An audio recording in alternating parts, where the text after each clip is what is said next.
On va donc dans quelques instants ouvrir cette première édition de la journée régionale Sud Biodive. Merci d'être nombreux avec nous. C'est une journée dans laquelle il y aura de nombreux temps d'échange, puisque après cette séance plénière, vous travaillerez en atelier. Et donc ce matin, on est plutôt jusqu'à 10h30 sur des présentations qui vont nous permettre de poser les problématiques, surtout dans une conjoncture qui devient vraiment compliquée. Vous avez vu l'été qu'on a passé, notamment dans notre région, et puis également les chiffres qui sont sortis, notamment hier encore, sur les différentes espèces, la biodiversité. Donc on a mis l'accent sur deux problématiques principales, celle de l'eau et celle de la biodiversité. Alors nous allons commencer avec des discours d'ouverture et d'accueil et des mots d'introduction. Et je passe donc tout de suite la parole à Madame Anne Claudius-Petit, conseillère régionale, région Provence-Alpes-Côte d'Azur. Elle est présidente de l'Agence régionale pour la biodiversité et l'environnement. Anne Claudius-Petit, voilà, je vous propose de prendre le pupitre et ensuite nous entendrons les autres intervenants qui sont à ses côtés sur cette scène. Madame Claudius-Petit. Bonjour à toutes et à tous. Merci de votre présence. Alors, effectivement, M. Blisson m'a présenté. Je représente ce matin le président de la région Provence-Alpes-Côte d'Azur, Renaud Muselier, qui avait prévu d'être là. Et puis, l'agenda du ministre de la Justice, M. Maître Dupond-Moretti, ayant prévu de venir à Marseille aujourd'hui, le président Muselier est retenu, donc il vous prie de s'en excuser. Et donc, je le représente avec un grand plaisir.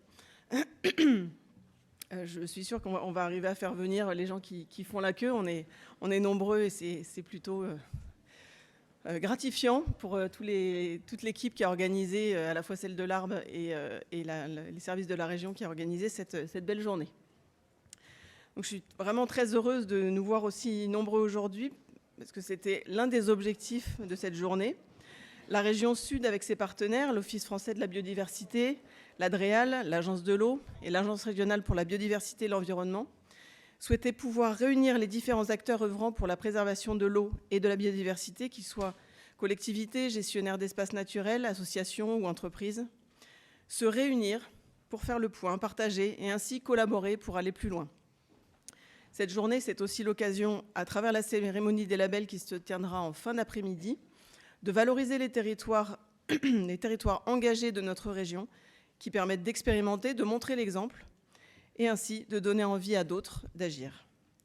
Les enjeux de perte de la biodiversité et de changement climatique sont malheureusement de plus en plus palpables, en particulier dans notre région, avec une crise sanitaire et un été qu'on dit historique, où les événements climatiques, qu'ils soient sécheresse, incendies, inondations, nous alertent sur l'urgence à agir.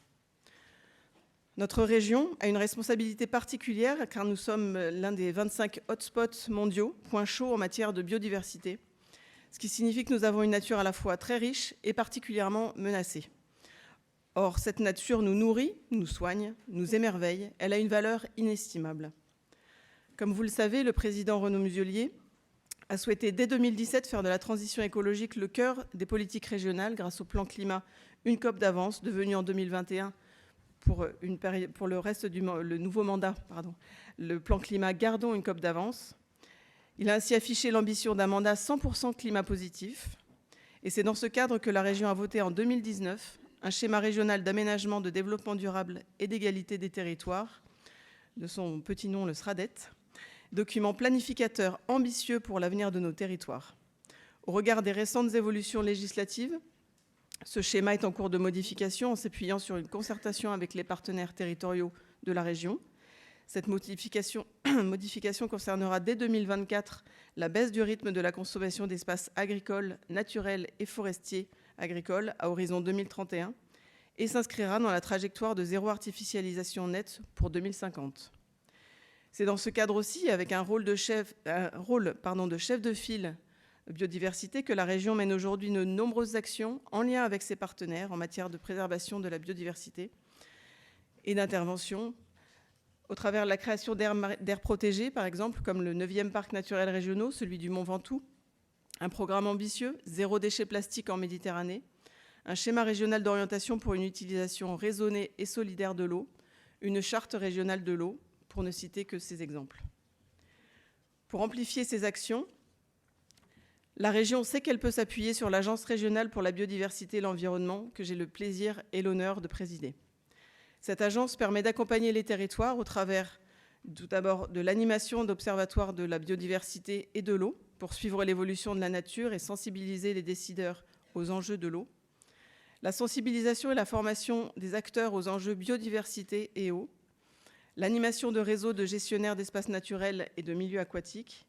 Et enfin, j'en parlais tout à l'heure, l'accompagnement des collectivités sur des sujets ciblés, l'aménagement durable, la nature en ville, la gestion des espaces verts, zéro déchet plastique, la mobilisation citoyenne, par exemple. Pour aller plus loin, la région a d'ailleurs lancé avec ses partenaires la création d'un établissement public de coopération environnementale pour porter les missions de l'Agence régionale pour la biodiversité et l'environnement. J'y reviendrai plus en détail à la fin de la conférence. En un mot, ce nouvel établissement permettra de transformer le syndicat mixte d'aujourd'hui en un établissement dont la gouvernance sera plus ouverte et permettra notamment d'associer nos partenaires de l'État, mais aussi les acteurs socio-économiques et les associations, c'est important de le rappeler. Enfin, cette année 2022 verra le lancement du processus d'élaboration partenariale d'une nouvelle stratégie régionale pour la biodiversité dont les premiers éléments seront partagés lors du prochain comité régional de la biodiversité qui se tiendra le 1er décembre prochain à Marseille. J'espère que cette journée contribuera à nous faire tous avancer sur nos réflexions, nos engagements et nos actions et permettra à chaque acteur de pouvoir agir. Je voudrais en tout cas vous remercier chacune et chacun d'être venus de l'ensemble du territoire régional, puisque j'ai vu des représentants du Var, du Vaucluse, et je suis sûre qu'il y a également des représentants de chacun des autres départements de la région. Bienvenue à tous et passez une très belle journée pour la biodiversité en Provence-Alpes-Côte d'Azur. Merci. Je vous propose de venir vous installer, Madame la Présidente, et je passe la parole maintenant à Éric Ansen, directeur Provence-Alpes-Côte d'Azur et Corse de l'Office français de la biodiversité. Éric Ansen. Bonjour à tout le monde. Je pense que d'abord, on doit se féliciter du nombre de participants, de personnes présentes ici. Donc 280 étaient inscrits.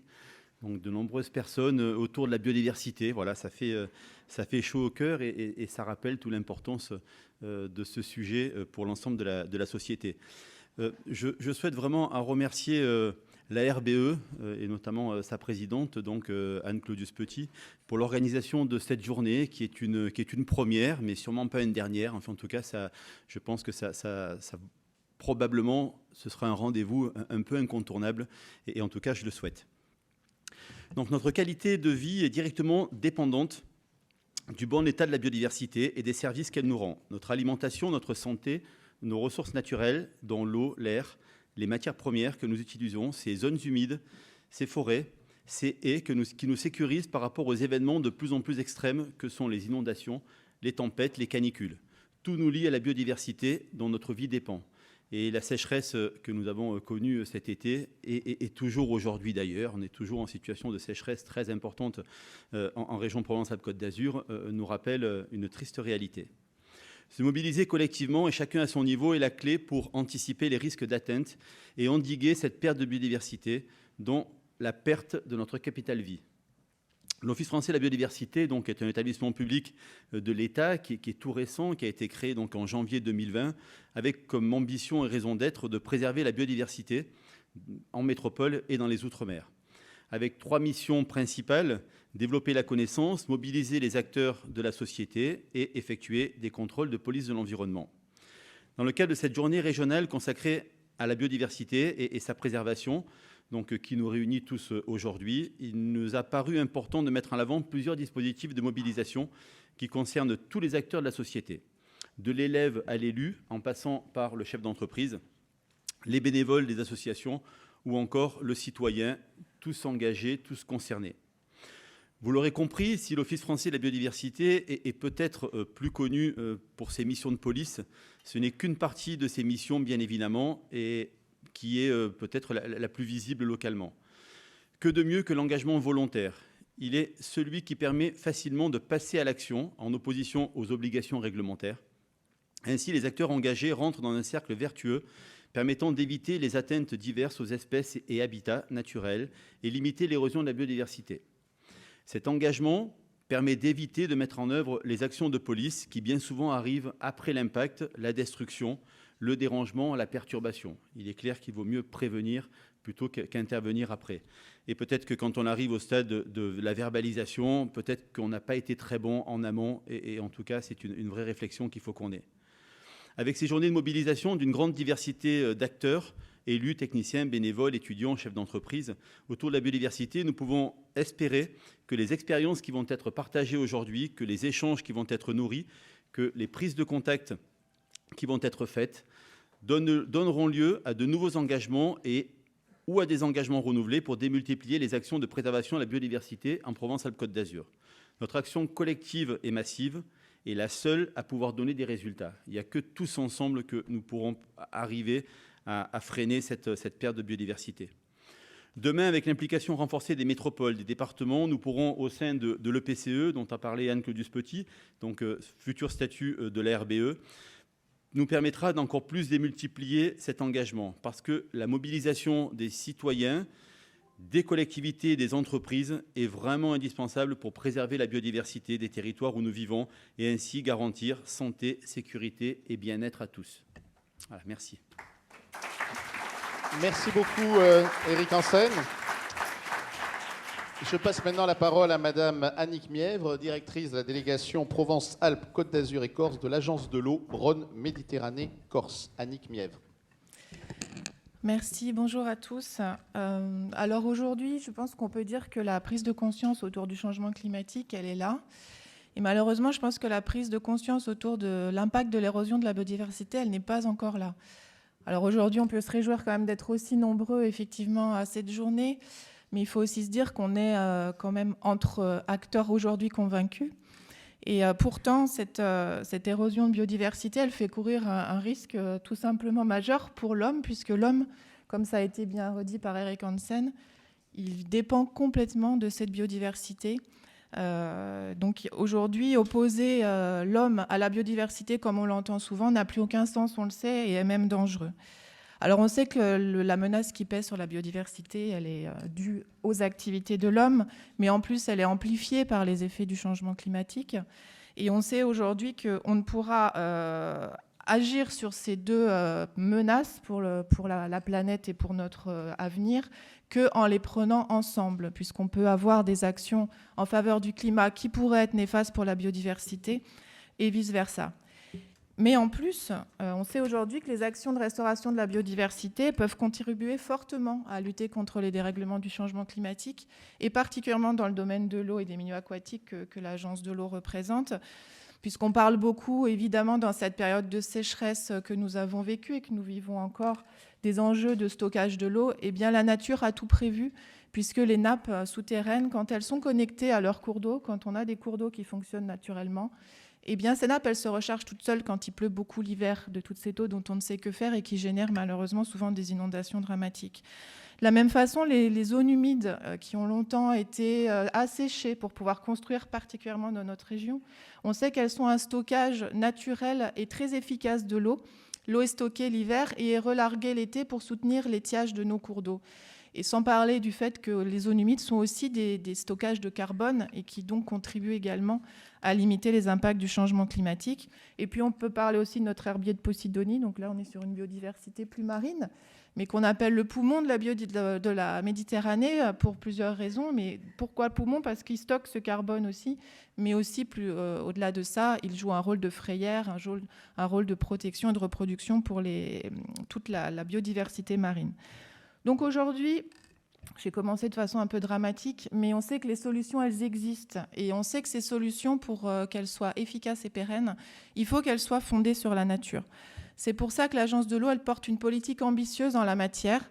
Donc dans le cadre de notre programme d'intervention 2019-2024, qui est en cours, globalement, à l'échelle du bassin Rhône-Méditerranée, nous allons attribuer 2,6 milliards d'euros pour l'eau et les milieux aquatiques, dont 500 millions pour la préservation de la biodiversité. Et en région Provence-Alpes-Côte d'Azur, on est déjà à 60 millions d'euros dépensés en faveur de la biodiversité sur le territoire. Donc au-delà de cette action historique sur la biodiversité aquatique et humide, nos compétences ont été élargies en 2016 à la biodiversité en général.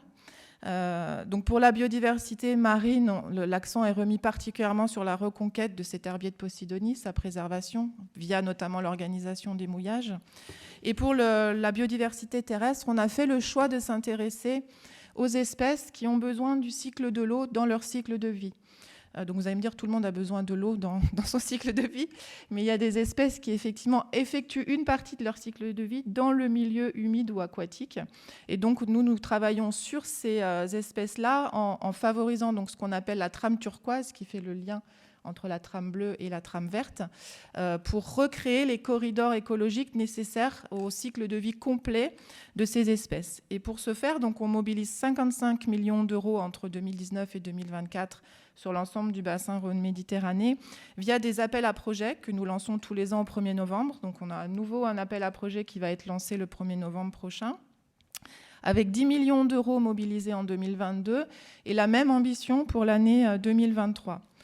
Aujourd'hui, depuis 2019, nous avons eu 32 maîtres d'ouvrage qui se sont engagés sur ces sujets.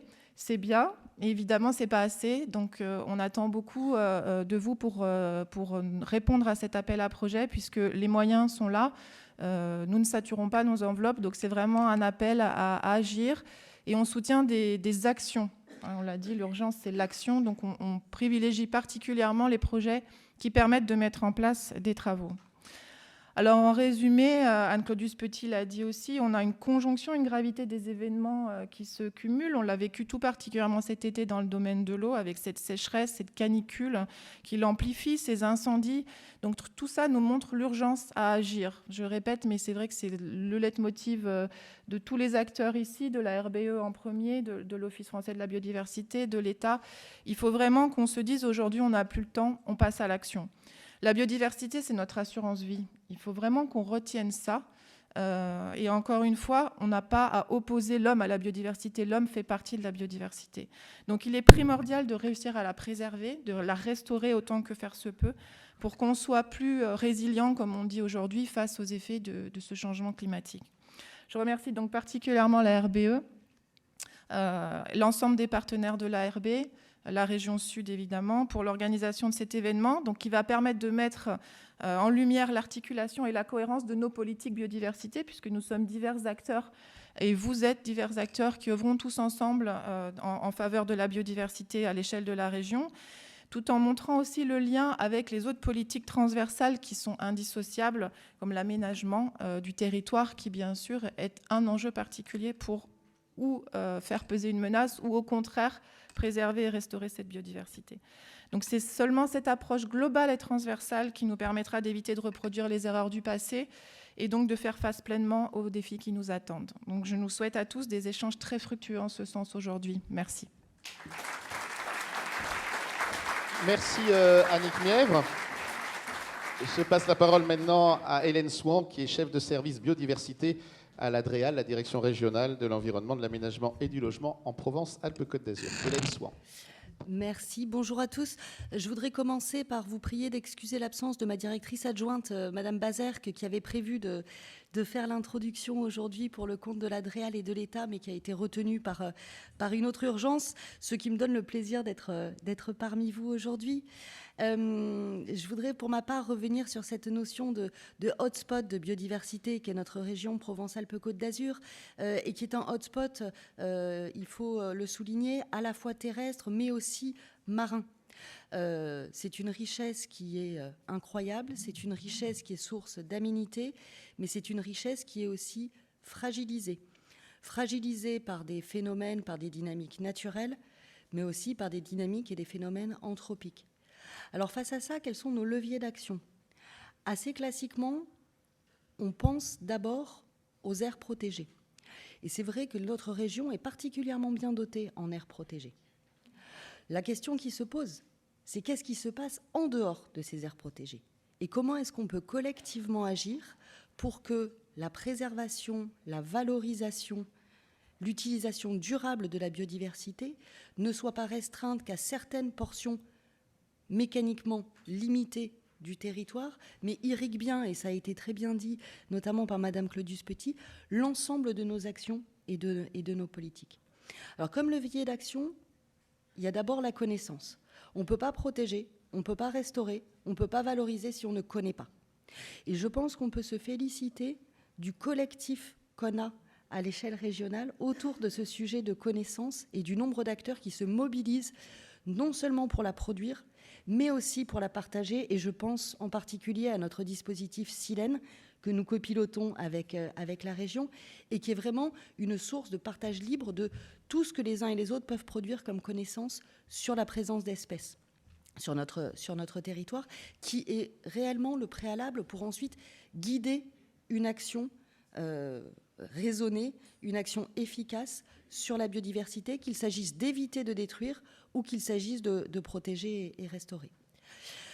L'autre levier d'action qu'on a, c'est un système actif de protection des espèces au travers, mais ça ne s'y résume pas, des plans nationaux d'action qui sont en cours pour les espèces menacées, espèces à la fois végétales et animales, espèces à la fois terrestres et aquatiques, et qui se voient complétés en Provence-Alpes-Côte d'Azur par des plans régionaux d'action, là aussi qui sont travaillés en étroite collaboration entre l'État, la région et bien évidemment l'OFB et l'Agence de l'eau et d'autres partenaires, et qui permettent pour des espèces qui sont à la fois extrêmement patrimoniales, rares et pour certaines dans une dynamique de déclin marquée, d'essayer d'enrayer cette dynamique de déclin et de leur permettre de retrouver un état de conservation plus favorable. Troisième levier d'action, Eric Hansen l'a cité, la police. C'est un levier malheureux qu'on utilise à contre-cœur, mais qui est parfois malheureusement nécessaire. Et j'ai en tête un exemple qui s'est passé avant-hier dans ce département, où on vient de perdre d'un coup 40 hectares d'espaces naturels, de milieux patrimoniaux. Voilà. Donc là, il n'y a pas d'autre choix. La pédagogie n'a pas marché, la conviction non plus. On n'a plus qu'à intervenir en police avec les collègues de l'OFB. Et enfin, dernier levier, et non des moindres, la mobilisation, la pédagogie, la diffusion des enjeux.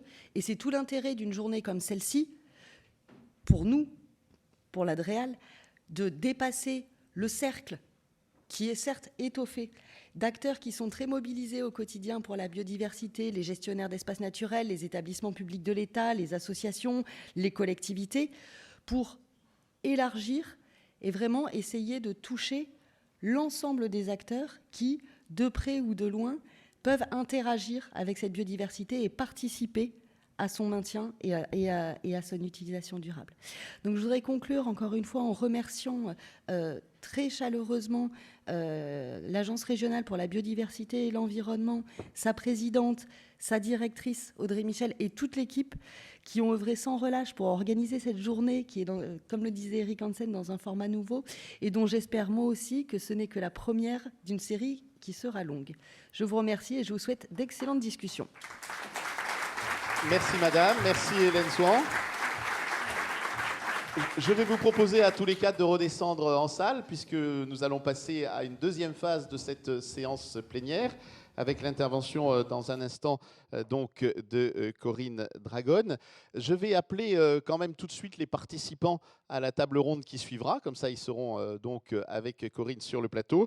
Monsieur Michel Gros, qui est le représentant du réseau régional des parcs naturels régionaux de Provence-Alpes-Côte d'Azur. Il est maire de la Roque-Broussanne et il est président du parc naturel régional de la Sainte-Baume. Installez-vous, je vous en prie, monsieur le maire. Nathalie Chaudon, qui est directrice de France Nature Environnement Provence-Alpes-Côte d'Azur. Monsieur Philippe Armingol, qui est maire de Velleron dans le Vaucluse, qui est vice-président délégué à la transition écologique de la communauté d'agglomération du Grand Avignon. Madame Marielle Fabre, qui est conseillère départementale du département de Vaucluse. On va installer deux autres chaises. Je ne sais pas si Didier Réau est déjà parmi nous, mais il va participer également à cette table ronde. Et puis Monsieur Philippe Carle est le représentant du monde de l'entreprise. Il représente le réseau des chambres de commerce et d'industrie de Provence-Alpes-Côte d'Azur, donc la chambre de commerce et d'industrie de région. Voilà, je vais maintenant passer la parole à Corinne Dragon, qui va avoir donc le rôle de nous présenter, puisqu'elle est chargée de l'Observatoire régional de la biodiversité à l'Agence régionale pour la biodiversité et l'environnement, de nous présenter ce regard sur la biodiversité et l'eau en région, qui donnera ensuite, bien entendu, donc du grain à moudre pour notre table ronde, où on viendra sur des exemples précis. Corinne, c'est à vous. Merci. Donc, bonjour à toutes et à tous. Je vais donc vous présenter une synthèse sur l'état de la nature en région. Cette synthèse, elle est issue de la publication que vous avez dans les sacs du participant, dans vos sacs. Alors, je vais commencer par voilà, deux premiers constats.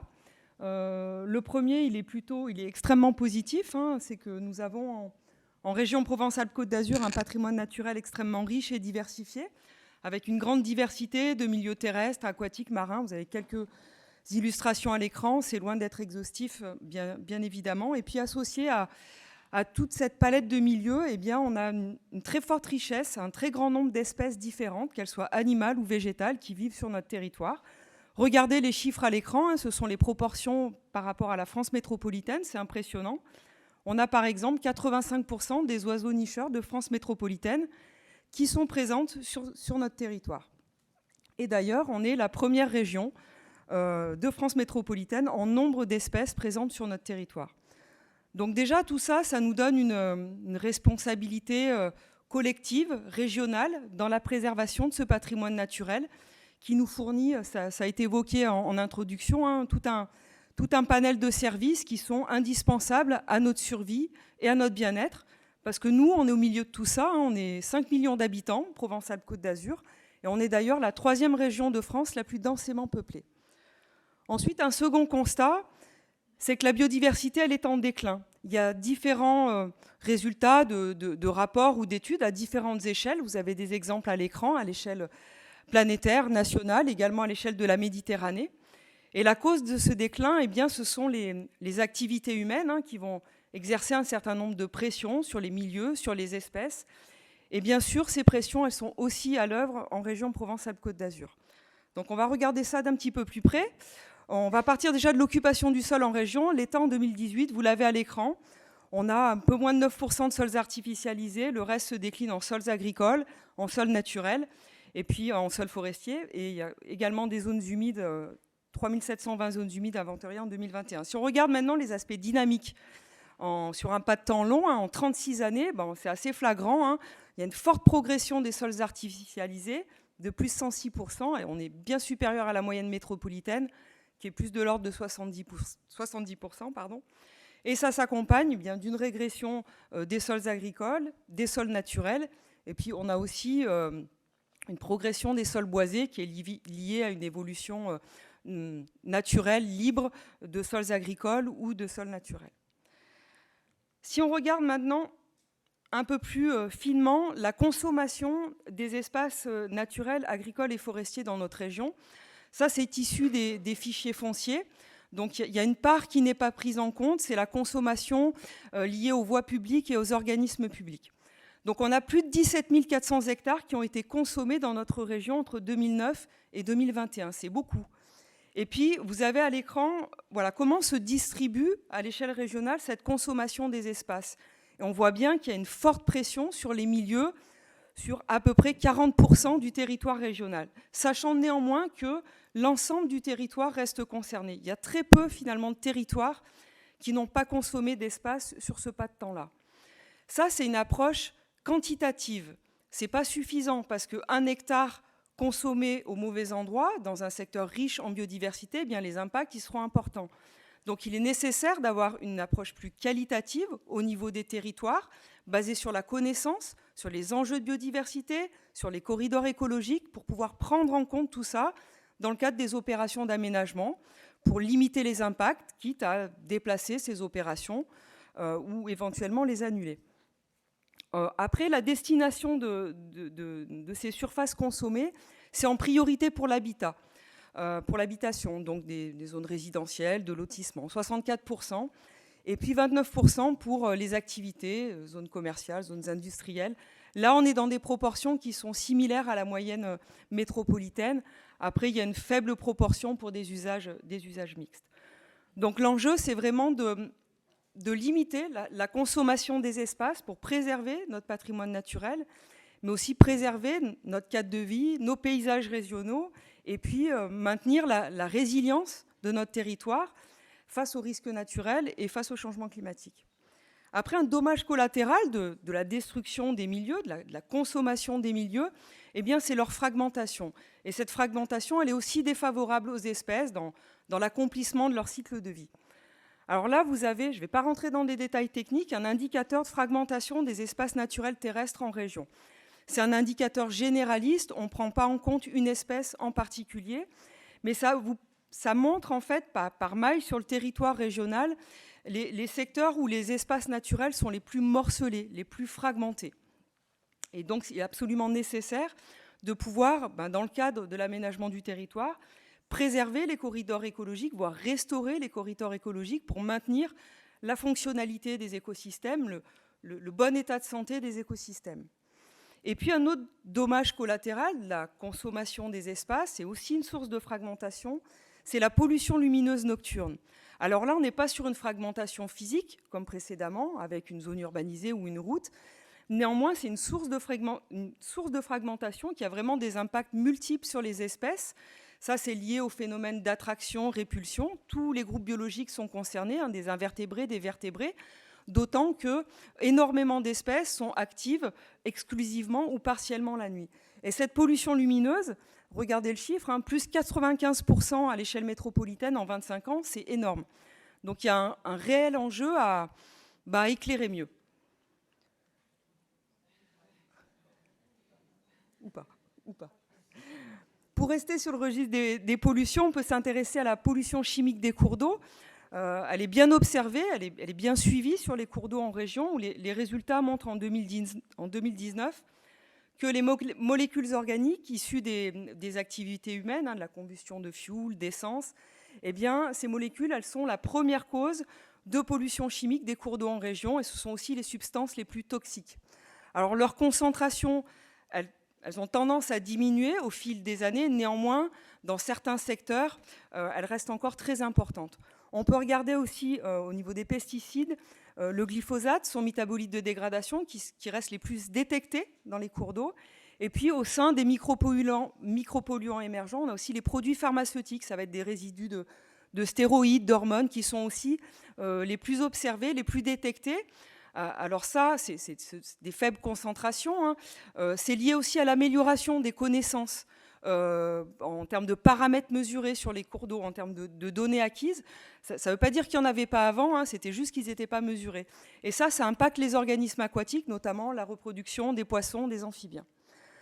On peut parler également de la pollution plastique. On aura d'ailleurs une conférence thématique aujourd'hui.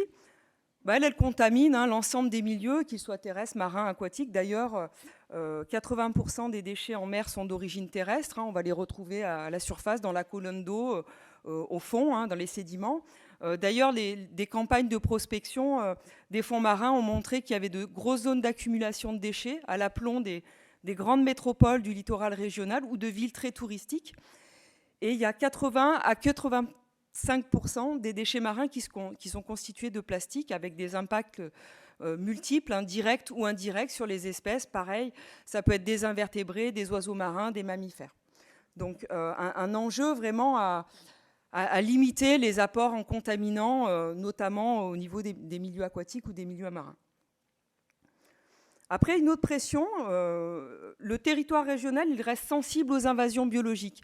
Ça va être l'entrée volontaire ou involontaire d'espèces animales ou végétales en dehors de leur aire de répartition naturelle. Et ces espèces, elles vont concurrencer nos espèces locales. Elles vont impacter aussi les écosystèmes, et puis certaines ont des impacts économiques et sanitaires. Alors, sur les espèces végétales exotiques envahissantes, on a 143 espèces qui sont identifiées en 2022 à l'échelle régionale. Donc, vous avez la carte à l'écran des secteurs où se concentre la plus grande richesse, diversité en espèces végétales exotiques envahissantes. Et si vous souhaitez en savoir plus, je vous invite à consulter le dossier thématique qui a été réalisé par les conservatoires botaniques méditerranéens et alpins pour l'Observatoire. Ce dossier, il est téléchargeable sur le site de la RBE. Ensuite, concernant les espèces animales, sachez qu'il y a une stratégie régionale sur ces espèces qui est en cours d'élaboration avec l'ensemble des acteurs régionaux impliqués. Alors, elle concerne les espèces terrestres et aquatiques. Il y a 253 espèces qui sont en cours d'analyse pour déterminer leur état des lieux en termes de répartition, d'abondance, et puis aussi pour déterminer leurs impacts. Après, une autre pression, qui va se cumuler aux précédentes, c'est le changement climatique. Alors, je n'ai pas évoqué la surexploitation des ressources naturelles. Alors, juste une info. Par exemple, l'évaluation des stocks de poissons marins pêchés en Méditerranée a montré 2 éléments. Déjà, il y avait une méconnaissance de l'état des poissons sur énormément d'espèces. Et pour les 8 espèces qui ont été évaluées, eh bien 2 d'entre elles, le rouget et le merlu, restent fortement surexploités. Après, il y avait une bonne nouvelle quand même, c'était les stocks de thon rouge de Méditerranée qui semblent se reconstituer. Donc à toutes ces pressions se cumule le changement climatique. Bien sûr, il est à l'œuvre à l'échelle de la planète, aussi en région. Ça se manifeste par une tendance nette au réchauffement régional, avec une hausse des températures moyennes annuelles qui est observée depuis les années 60. Également une intensité de la fréquence des épisodes méditerranéens, vous savez, ces pluies très très intenses. Et puis les projections dans un des rapports du GIEC, alors je crois que c'est 2021, ont montré que le réchauffement en zone méditerranéenne, il sera supérieur à la moyenne planétaire, et il montre également une augmentation de la fréquence et de la sévérité des sécheresses en zone méditerranéenne. Je crois qu'on le touche vraiment du doigt. Alors tout ça, il y a des impacts déjà. Alors on pourrait évoquer aussi le réchauffement des eaux en Méditerranée, qui est observé depuis une dizaine d'années, d'autant que la Méditerranée, c'est une mer fermée. Je crois que la température relevée en juillet à Nice, c'était 29,8 degrés. Donc c'est assez impressionnant.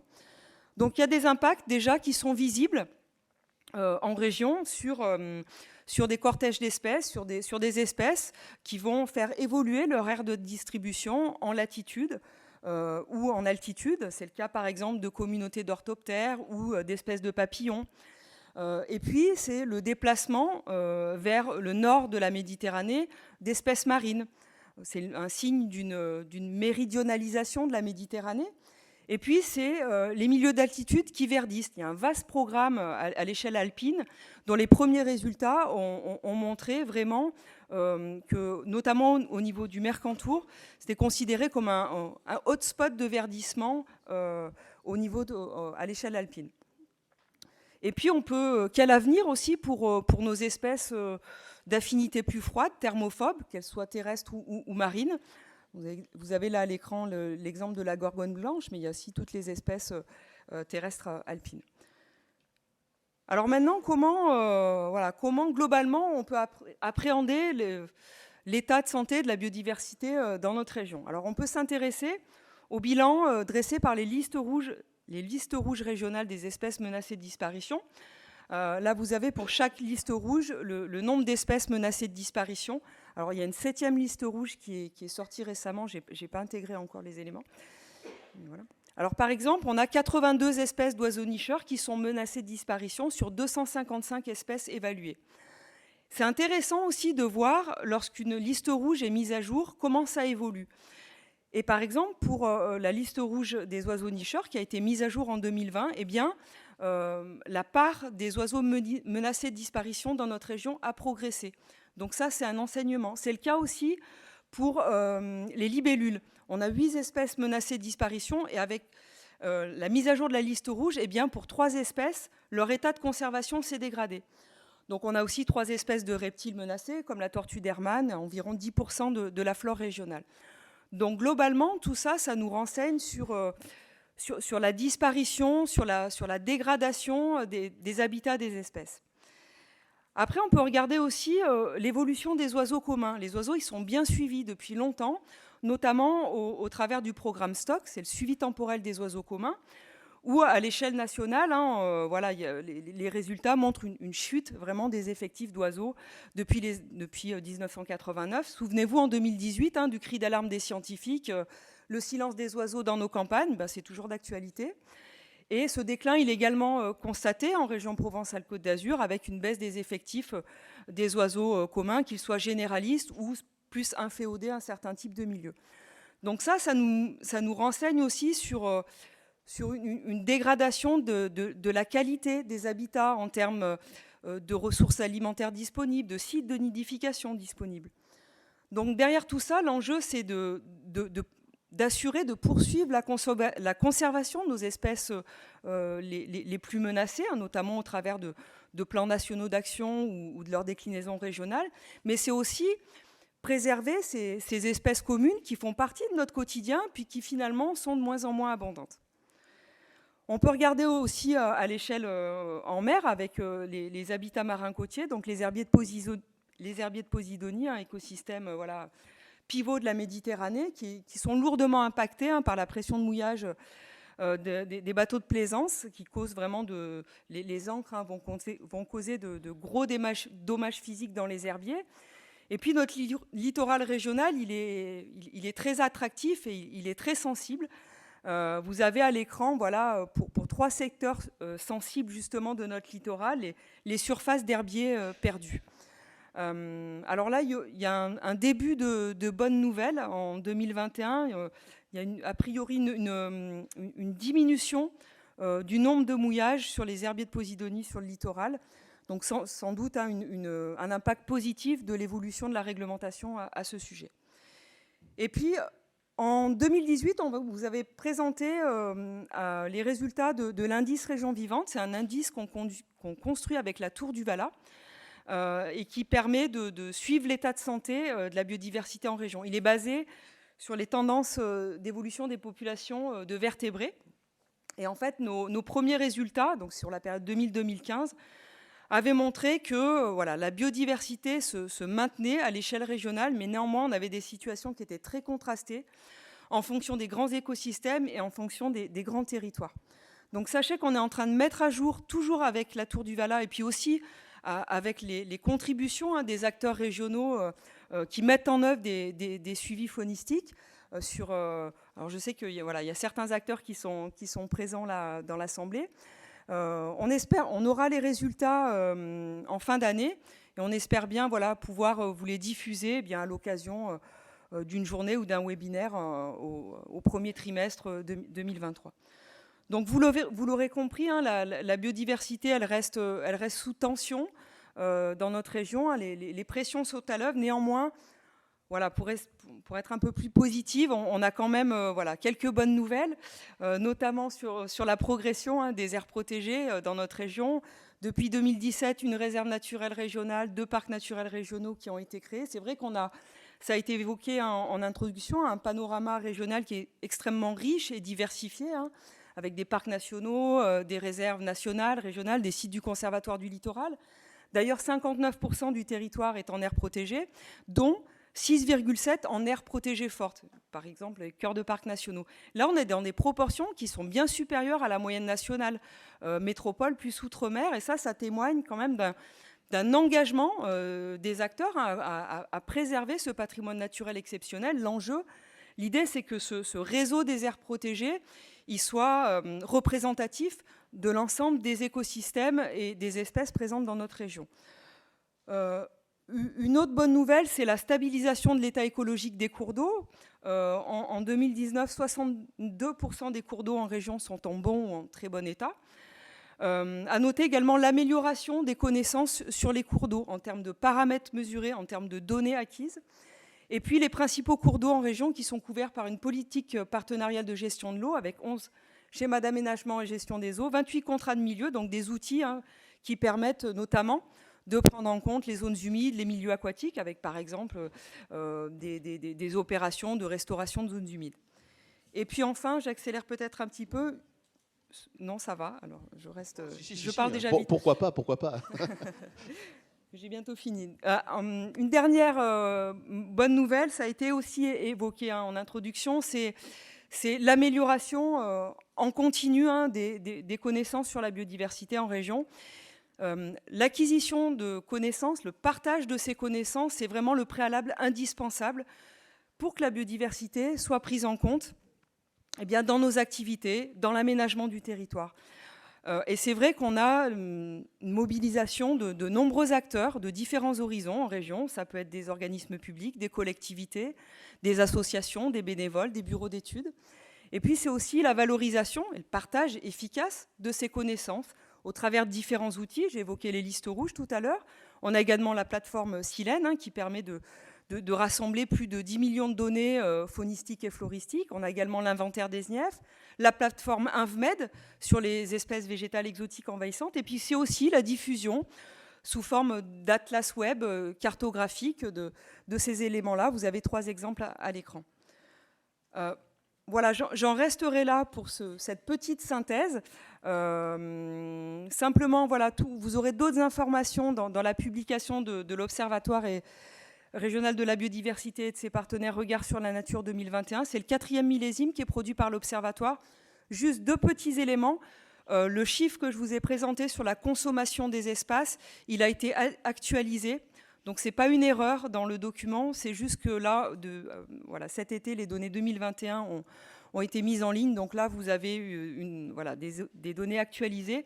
Et on est en train de vous préparer un dossier plus complet sur la consommation des espaces avec d'autres analyses. Voilà, il sera disponible d'ici la fin de l'année. Voilà, pour conclure, je vous reprécise que l'Observatoire régional de la biodiversité, c'est un dispositif partenarial qui existe depuis une dizaine d'années en région, qui est copiloté par la région Sud, l'ADREAL, la Direction interrégionale de l'OFB et la RBE. Et sa finalité, c'est de favoriser la prise en compte de la biodiversité dans les actions et dans les décisions publiques. Voilà, je vous remercie de votre attention. Merci.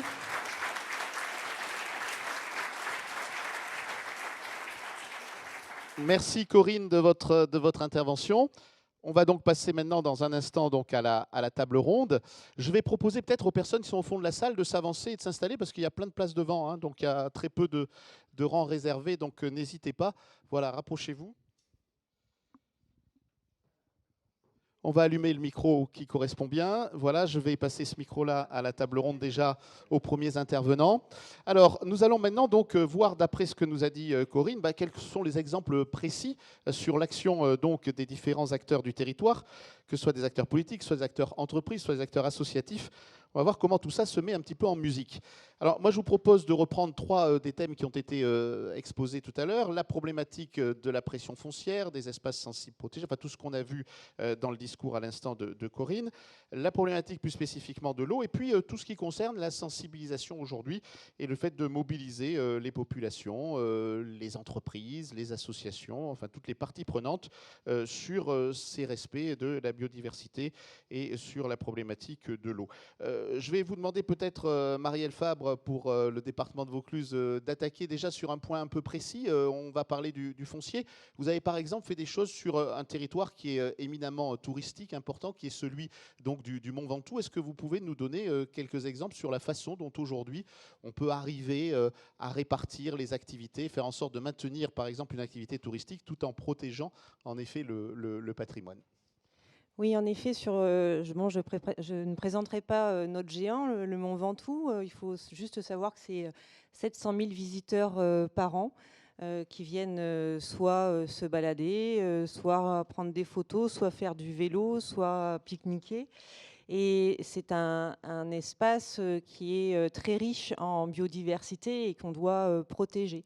Donc en effet, un gros travail a été fait entre 2 pôles, le pôle développement et le pôle aménagement au département, et donc notamment la partie route et la partie environnement, qui ont travaillé main dans la main pour être en capacité de proposer un espace qui soit à la fois accueillant pour nos touristes, et en même temps qui reste un lieu où on peut protéger nos espèces et nos plantes.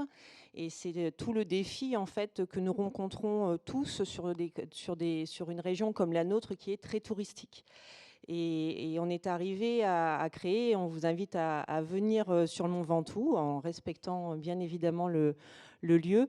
On est arrivé à faire de cet espace un espace où chacun peut vivre en respectant la biodiversité sur ce lieu-là. Le département travaille beaucoup en fait sur ces questions, et notamment sur la création des ENS, mais on en parlera peut-être un petit peu après. Mais voilà, ça c'était un élément qui était important. Et ce qui est très important, c'est de sensibiliser les autres services alors nous, je parle pour le département, mais sur n'importe quelle collectivité, sur ces questions de l'environnement. Parce qu'on ne peut pas travailler les uns à côté des autres. Il faut qu'on soit en capacité de travailler ensemble et que l'environnement, on donne le sens de l'environnement à tous les services et que tout le monde soit sensibilisé à ça et concerné. Lui, je sais pas si, voilà, on va me redonner un peu du son, merci. Donc un autre département qui est celui des Bouches-du-Rhône. Vous êtes vice-président du département chargé de l'agenda 21 des solutions fondées sur la nature et sur les risques majeurs. Là aussi, sur ce département des Bouches-du-Rhône, est-ce qu'il y a des exemples précis qu'on peut donner par rapport à cette problématique foncière? Oui, ça doit être allumé normalement. Oui, voilà. Bonjour à tous. Merci d'abord de m'avoir invité à participer à cette table ronde, parce qu'on a les uns et les autres tous des actions justement sur la préservation d'un certain nombre d'espaces fonciers, et les départements ont évidemment une compétence particulière qui est l'acquisition et l'entretien, la gestion des espaces naturels sensibles.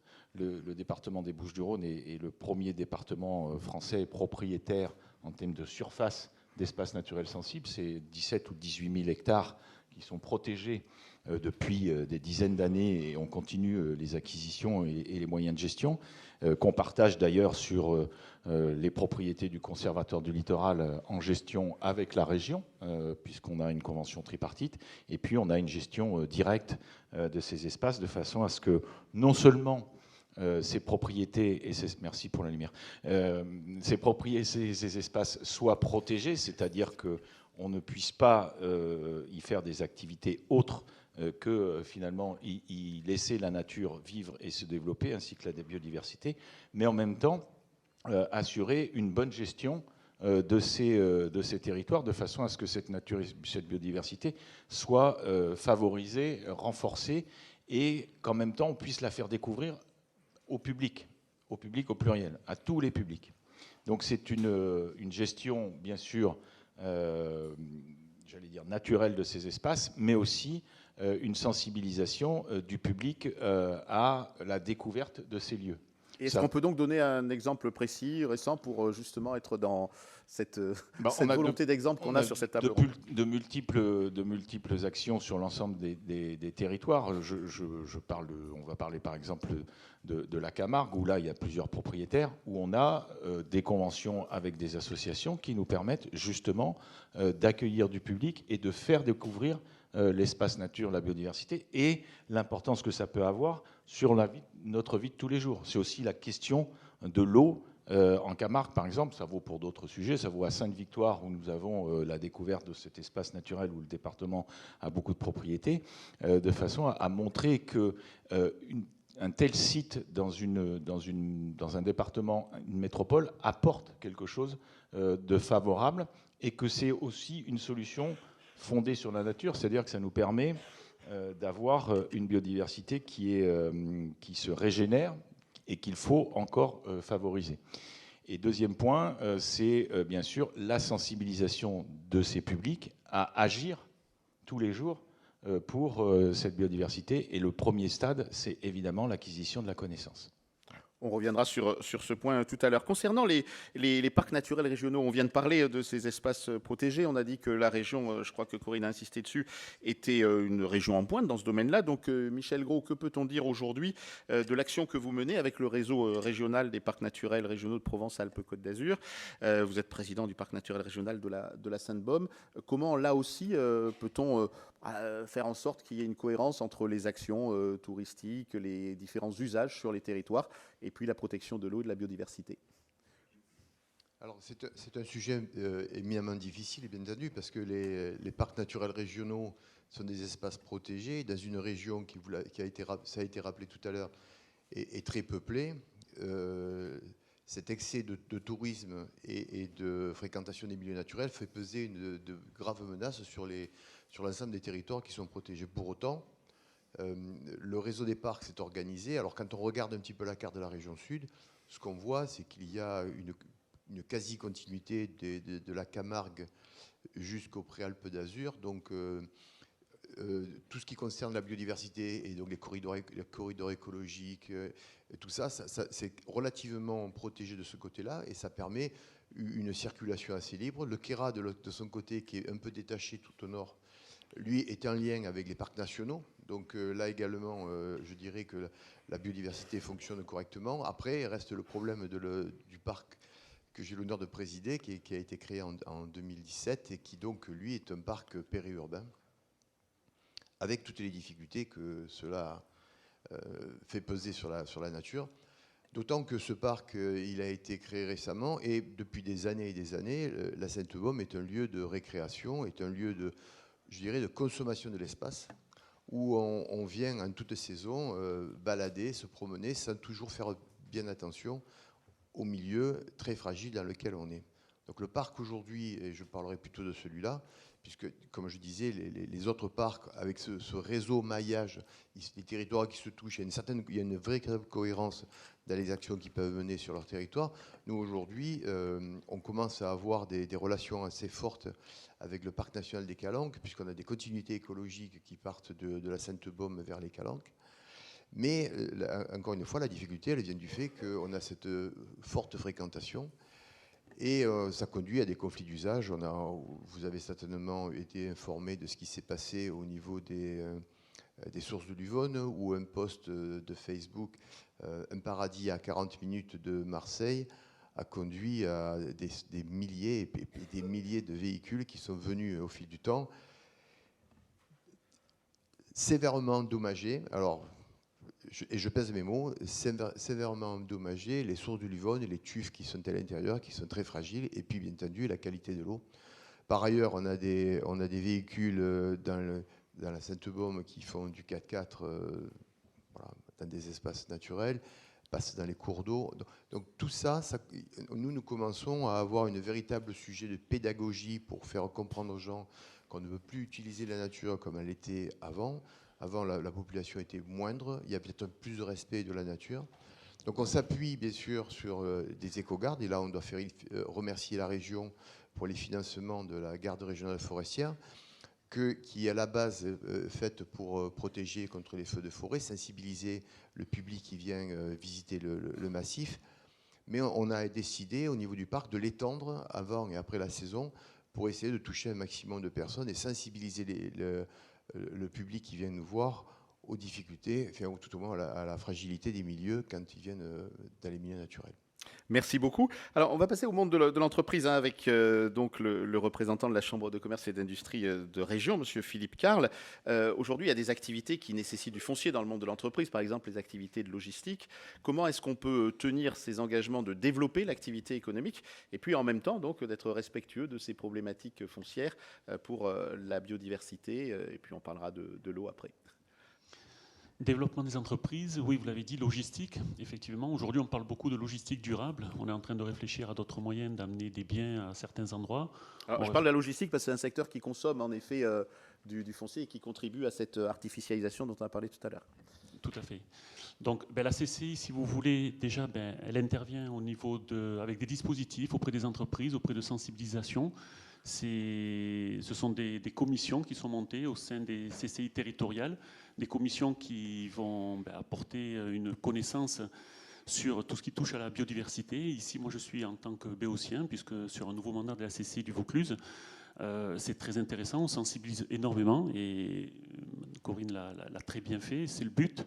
La CCI, elle intervient avec des techniciens qui sont, eux, contrairement aux élus là depuis très longtemps, qui sont formés à tout cela, qui ont cette expérience, qui connaissent le milieu donc industriel et qui vont voir les chefs d'entreprise pour les sensibiliser à tous ces problèmes de biodiversité.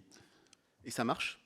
Oui, ça marche. Ça marche parce que, alors déjà on le voit dans l'Assemblée également, on a parlé qu'on était entre nous, des gens qui étaient au courant de ce qu'était la biodiversité et du danger qui pesait sur elle, mais on voit qu'il y a énormément de jeunes, donc c'est aussi une vision d'avenir, de voir que les jeunes sont sensibles à cela. Ces jeunes, ils sont aussi demain des employés dans les industries de la région. Et aujourd'hui, on l'entend, hein, la formation, on sait que ces jeunes, on ne les retient pas uniquement avec un salaire dans l'entreprise, et c'est aussi avec une politique sur la biodiversité. Je pense que l'entreprise, elle ne doit pas se déresponsabiliser en allant investir sur un one-shot dans certaines associations et planter des arbres ou je ne sais quelle action très vertueuse, bien évidemment. Mais je pense que le phénomène de la biodiversité doit faire partie de l'offre intégrée de l'entreprise. En cela, elle perdurera et ça ne sera pas un one-shot. Et ça veut dire qu'on passe en fait d'une entreprise qui fabriquait des produits à une entreprise qui est plus dans ce qu'on appelle aujourd'hui le monde de la fonctionnalité, de l'utilité. Effectivement, aujourd'hui, on essaie de promulguer un nouveau modèle économique qui est celui de l'économie de la fonctionnalité et de la coopération, où on n'est plus dans la vente du bien, mais plutôt dans la vente de la performance de l'usage. Donc ça veut dire faire baisser la consommation de ressources matérielles au profit des ressources immatérielles et venir trouver une monétisation et continuer à faire croître l'entreprise, et bien évidemment, mais avec d'autres choses que seulement le fait de consommer de la matière première et vendre des biens.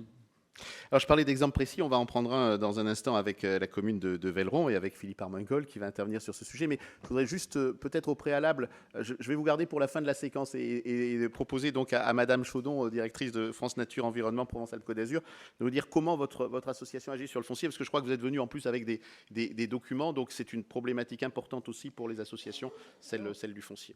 Oui, tout à fait. On s'est emparé de cet enjeu, puisque c'est une des premières causes d'érosion de la biodiversité. Ça a été bien souligné par la RBE.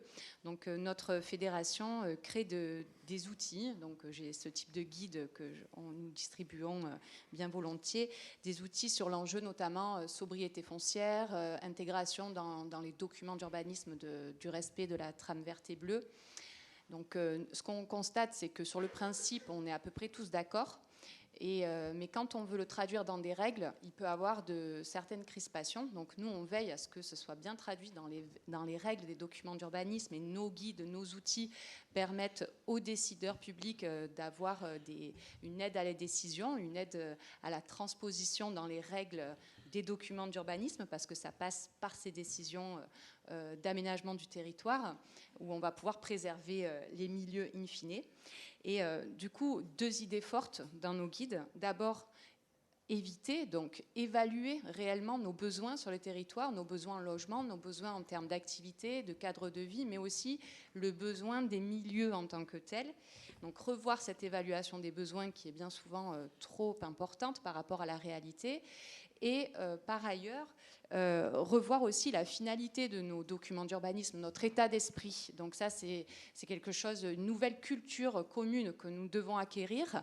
Donc de se situer dans une vision de long terme, de ne pas être centré uniquement sur l'attractivité du territoire purement et simplement, en sachant qu'il y a d'autres leviers et surtout des limites intrinsèques au territoire à prendre en compte, telles que la capacité d'accueil des territoires et comment on retranscrit tout cela dans les documents d'urbanisme. Donc c'est des outils que nous tenons à votre disposition, que vous pouvez télécharger sur notre site internet.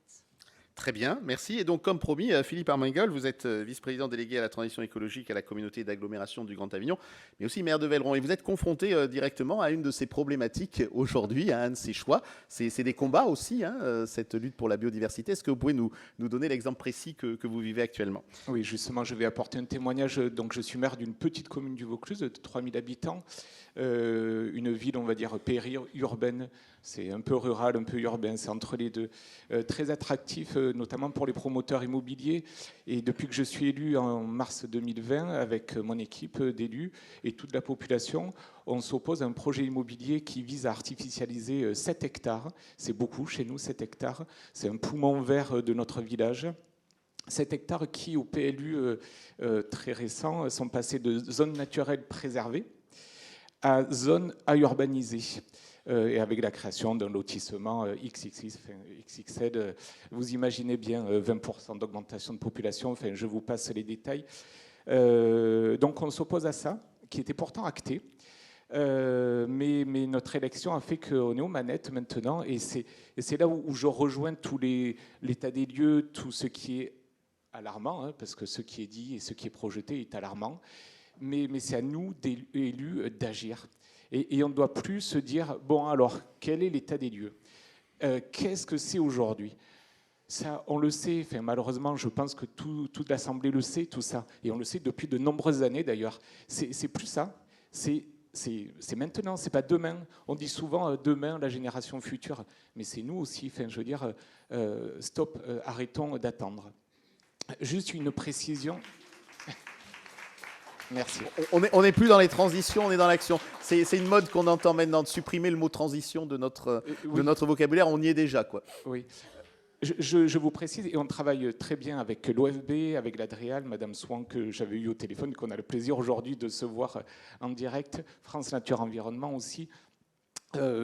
Pour vous dire, 7 hectares, une zone naturelle préservée, une zone humide qui était répertoriée par la DREAL, qui a été rebouchée sans autorisation par le propriétaire aussi. Enfin, vous voyez ce à quoi on a droit dans nos petits villages en toute impunité. Ça se passe comme ça aussi. Donc on se doit d'agir. Alors heureusement, on a fait beaucoup de mobilisations citoyennes. On a le soutien d'artistes comme Grand Corps Malade. Alors ça fait pencher la balance. Malheureusement, on en est obligé. Et l'État, par l'intermédiaire du préfet, M. Gombe, a fait un arrêté interruptif de travaux le 15 avril de cette année. Et du coup, bon, bien sûr, les promoteurs ont fait un recours contre cet arrêté interruptif. Et on est... Voilà, c'est la justice, c'est le temps long de la justice, mais en tout cas, la population dans son intégralité et les élus dans son ensemble nous soutiennent. Mais on n'est pas exemplaire du tout, personne n'est exemplaire, mais plutôt menons les combats ensemble sans attendre. Enfin, voilà. Et alors plus généralement maintenant, donc avec l'étiquette, si vous me permettez, donc de la communauté d'agglomération, je crois que le terme périurbain a déjà été employé par M. Gros, par vous-même. On est en effet aujourd'hui sur des métropoles ou des communautés d'agglomération dans lesquelles il y a des territoires urbains, des territoires ruraux. On a l'impression qu'il y a un peu un conflit parfois entre les deux. Alors comment est-ce que vous réglez ça au niveau d'une communauté comme celle de la COGA? Alors déjà, tout simplement, et j'en remercie là devant l'Assemblée, notre président d'Agglo, Joël Guin, qui a accepté que notre projet de territoire ait comme axe prioritaire la transition écologique. C'est un choix fort politique. Après, tout se décline autour de cet axe prioritaire. D'ailleurs, nous sommes 2 vice-présidents à la transition écologique. Ça donne un peu à voir sur le chantier qu'il y a à faire. Et après, que ce soit dans le développement économique, dans la mobilité, tout est transversal pour aborder ça. On fait aussi de la formation d'élus. Des journées, des séminaires avec l'ARB, notamment l'ORAV, pour former. Aussi avec le domaine du BTP, on a une journée aussi, un séminaire pour travailler. On n'est pas en opposition, justement. La nature en ville, etc. On est à la fois dans de la sensibilisation, dans de la formation, mais aussi sur nos espaces qui sont à la charge de la communauté, la gestion de l'eau, bien sûr, avec toute cette prise en compte de ces enjeux. Eh bien, merci de me fournir la transition sur le deuxième thème, donc celui de la gestion de l'eau. On a bien vu que c'était quand même aujourd'hui le problème qui a sensibilisé beaucoup avec les incendies, mais heureusement pas trop dans notre région, mais c'est ce qui a sensibilisé les populations cet été avec le réchauffement climatique. L'eau, la problématique des lacs dont les niveaux baissent, des fleuves, des rivières, de la Méditerranée aussi. Peut-être une problématique générale, Nathalie Chaudon, et puis après on verra quelles sont aujourd'hui les solutions qui sont mises en place sur le terrain, bien que j'ai entendu dans ce que vous a dit Corinne tout à l'heure, des choses plutôt positives, notamment sur la gestion des cours d'eau dans d'autres régions. Il y a beaucoup de choses qui ont été soulignées par Corinne, donc je ne fais qu'appuyer le fait qu'on a une responsabilité ici en Provence-Alpes-Côte d'Azur particulière, puisqu'on a une région très riche, très diversifiée, ça a déjà été dit, et nos cours d'eau, on a la richesse d'avoir à la fois les cours d'eau méditerranéens, mais aussi des cours d'eau alpins avec une mosaïque de milieux, avec la présence d'espèces endémiques qu'on ne trouve qu'ici. Je pense que c'est vraiment à souligner de nouveau. Et tout que ce soit du plus petit invertébré jusqu'aux mammifères tels que les chauves-souris qui sont dans les ripisylves, ou encore ce sont des grandes voies migratoires avec beaucoup d'oiseaux. Donc ce sont vraiment des réservoirs biologiques importants à préserver. Et toutes ces espèces sont indispensables au bon fonctionnement des milieux, ça a été dit.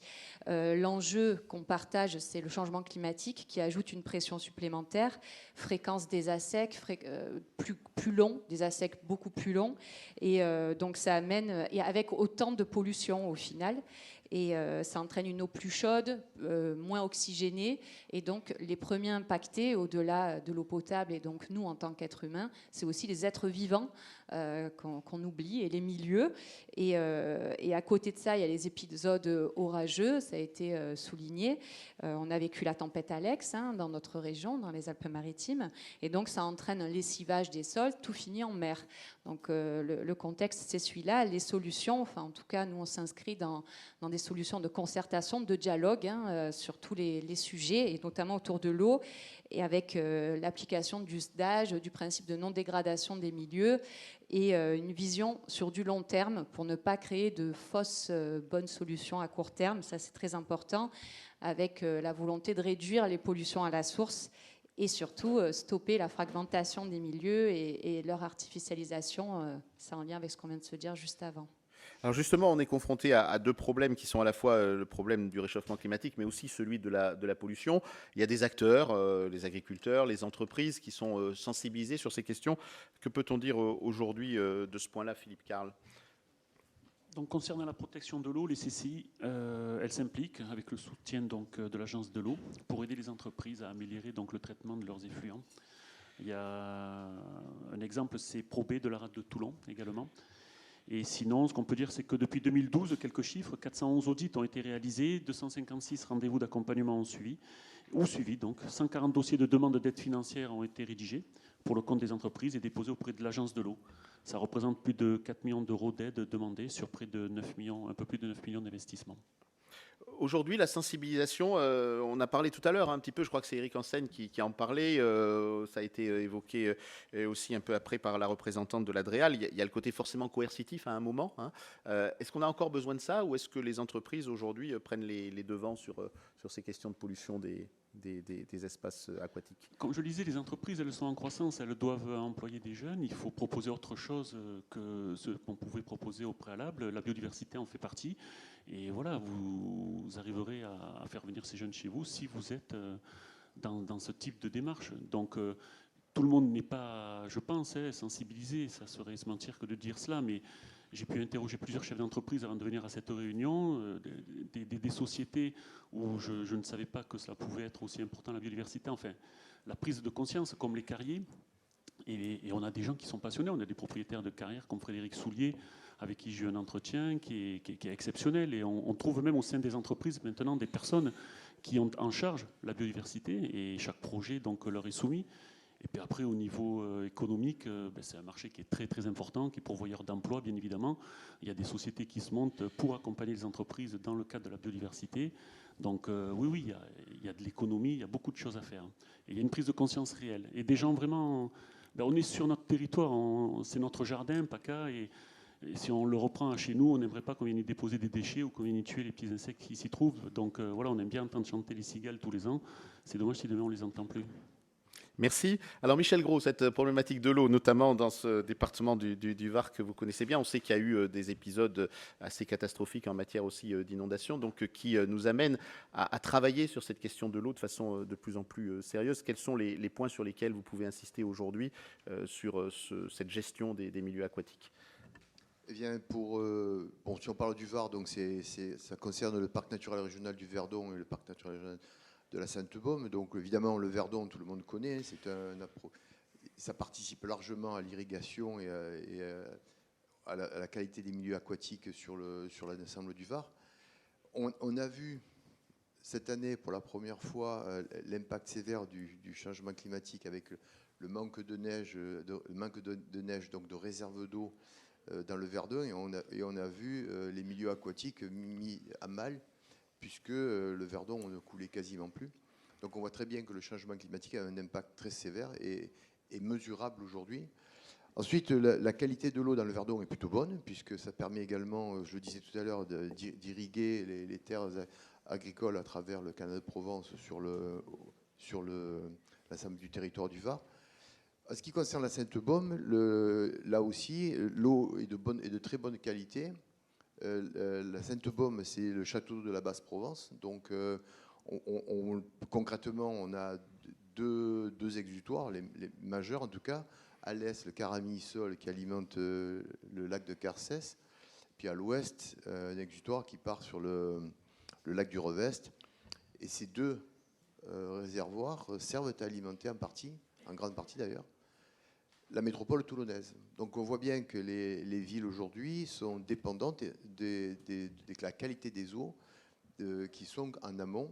Et ça, c'est un sujet qui est général, c'est-à-dire c'est bien entendu le cas dans la région sud, mais c'est également le cas dans à peu près tous les parcs naturels régionaux qui sont des espaces protégés où l'eau la pluie et l'eau qui coule dessus est de bonne qualité. On a tout intérêt justement à continuer à le préserver. Et je voudrais juste terminer en disant que pas plus tard qu'hier, pour préserver justement la qualité en eau, on a remis des prix et on a fait une petite manifestation avec l'agence de l'eau qui était avec nous pour les PSE, paiement pour services environnementaux. Et c'est le parc naturel régional de la Sept-Baume qui porte ce projet qui a été financé par l'agence de l'eau.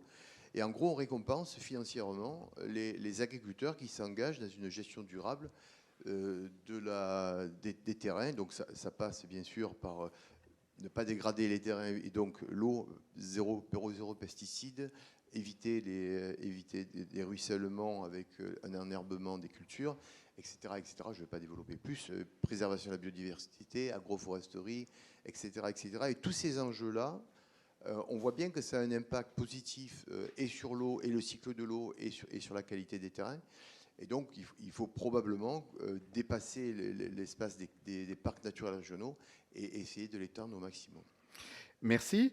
Philippe Armengol, concernant donc le Grand Avignon, on parlera sans doute dans quelques instants de la Méditerranée, mais enfin, il y a l'amont et l'aval. On l'a bien vu aussi cet été avec des problématiques comme celle de Serponçon. Aujourd'hui, quelle est l'action que vous menez, par exemple, sur la Durance ou sur le Rhône avec la communauté d'agglomération du Grand Avignon ? Alors ça va être surtout, oui, nous dans le Vaucluse, on a le Rhône, la Durance et une multitude de sorgues, on appelle les sorgues justement, donc beaucoup d'eau en fait, et même s'il fait très chaud. Donc deux actions un petit peu phares, c'est notamment sur les différents canaux, c'est une façon de traiter les abords de façon différente, sensibiliser aussi, et dans les zones d'activité, revégétaliser et désimperméabiliser aussi tous ces sols. Donc voilà, en tout cas, dans certaines des actions. Alors les sorgues, c'est un domaine que Marielle Fabre connaît bien, parce que je crois que vous êtes élu de ces territoires. Peut-être juste un mot sur ce qu'on appelle la trame turquoise, un exemple de ce qui se fait aujourd'hui entre la partie terrestre et la partie aquatique. Voilà. Oui, alors le département a répondu il y a quelque temps à un appel à projet de l'agence de l'eau, qui s'appelle Eau et Biodiversité. Et donc ça a permis à nos services de créer une cartographie des lieux qui avaient une valeur environnementale pour ces espèces. Et donc une quinzaine de lieux ont été référencés sur lesquels on va pouvoir travailler et agir. Et nous avons déjà commencé avec un premier chantier, une première réalisation, puisque le premier crapauduc de France a été réalisé sur la commune de Mormoiron. Donc crapauduc pour préserver une espèce particulière qui est le crapaud couteau. Donc ça lui permet de traverser sans se faire écraser. Exactement. Voilà. Il traversait une route jusqu'à présent pour aller dans leur mare. Et beaucoup se faisaient écraser. C'est une espèce qui est en voie de disparition, qu'on retrouve beaucoup en Espagne, et il est un tout petit peu dans notre région, et surtout dans le Vaucluse. Donc il était nécessaire de préserver cette espèce. Et donc la création, on a pu le visiter il y a une quinzaine de jours maintenant, puisqu'il vient d'être terminé. Et on espère qu'il va pouvoir permettre de préserver cette espèce. Et puis ça me fait rebondir de nouveau sur ce que je disais tout à l'heure par rapport à l'importance de travailler en commun entre les services et de sensibiliser tout le monde. D'abord, bien évidemment, les élus, parce que oui, les élus sont... Non, c'est vous qui disiez ça, ou peut-être je ne sais plus. Les élus étaient sensibilisés, mais je crois qu'ils ne le sont pas assez quand même. Il faut qu'on aille un peu plus loin que ça. Donc, il ne faut pas faire que Voilà, faut travailler comme le fait notre maire de Velleron ou bien d'autres, hein, parce que beaucoup de communes le sont, et c'est sur cette échelle-là qu'on peut faire quelque chose aussi, avec le soutien des départements bien évidemment, puisque le département du Vaucluse soutient les communes dans bon nombre de leurs actions liées à l'environnement et à la biodiversité. Merci. Alors, on va terminer cette séquence avec Didier Réau, avec donc cette partie évidemment méditerranéenne. Peut-être demander aussi au président du Parc des Calanques de changer un peu sa casquette là et de nous parler à ce titre-là. Moi, j'ai été très impressionné parce que j'ai vu dans Le Monde, je crois, il y a quelques jours, un article parlant d'espèces invasives en Méditerranée, comme le crabe bleu, le poisson lapin, qui apparemment font des choses assez dramatiques sur les posidonies et sur les populations de Méditerranée. Aujourd'hui, comment vous travaillez cette question? Qu'est-ce qu'on peut avoir comme avenir et comme espoir pour une Méditerranée qui est quand même un peu au centre de ce débat aujourd'hui sur les milieux aquatiques et la biodiversité? L'avenir et l'espoir, il dépend de tout ce qu'on a déjà entendu ici. C'est-à-dire qu'en fait, la Méditerranée, les causes de pollution, de dysfonctionnement du littoral méditerranéen et plus largement de la Méditerranée, ça dépend de l'amont, ça dépend de l'ensemble du territoire, à la fois du territoire métropolitain ex-Marseille-Provence, mais bien au-delà, sur l'ensemble des cours d'eau qui alimentent finalement la Méditerranée.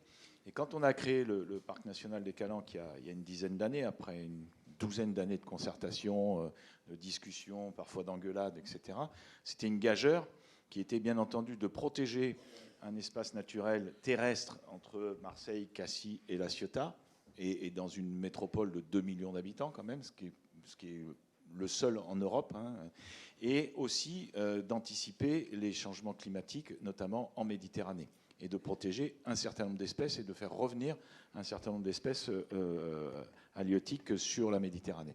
Aujourd'hui, on a un réchauffement qui fait qu'on a effectivement, comme vous le dites, des espèces invasives qui sont dangereuses pour les espèces qui sont endémiques des Calanques. Mais le principal, je reviens, c'est ce que nous faisons sur l'amont, et je prends une autre casquette qui est ma vice-présidence à la métropole sur la gestion des milieux aquatiques et la prévention des inondations, c'est-à-dire la bonne gestion des bassins versants.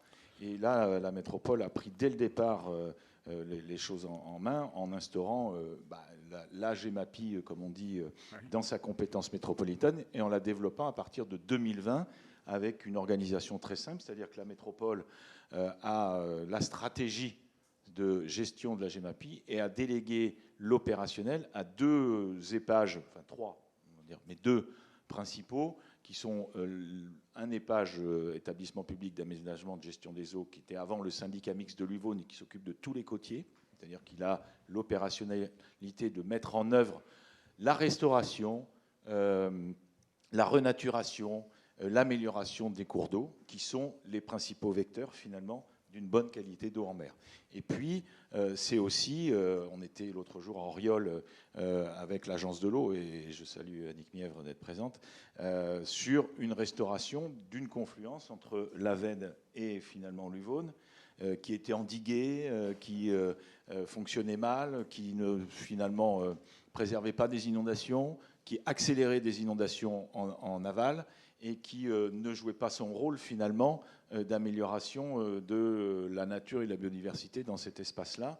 Eh bien, en enlevant les talus, les digues et tout ce qui pouvait obstruer, on a d'abord restauré un milieu naturel, on en a fait aussi un espace de détente, de sport qu'on peut connaître, et puis de découverte de la nature. Et on a un système qui fonctionne mieux aussi sur la gestion des milieux aquatiques, qui ralentit les débits et qui finalement diminue les pollutions en aval.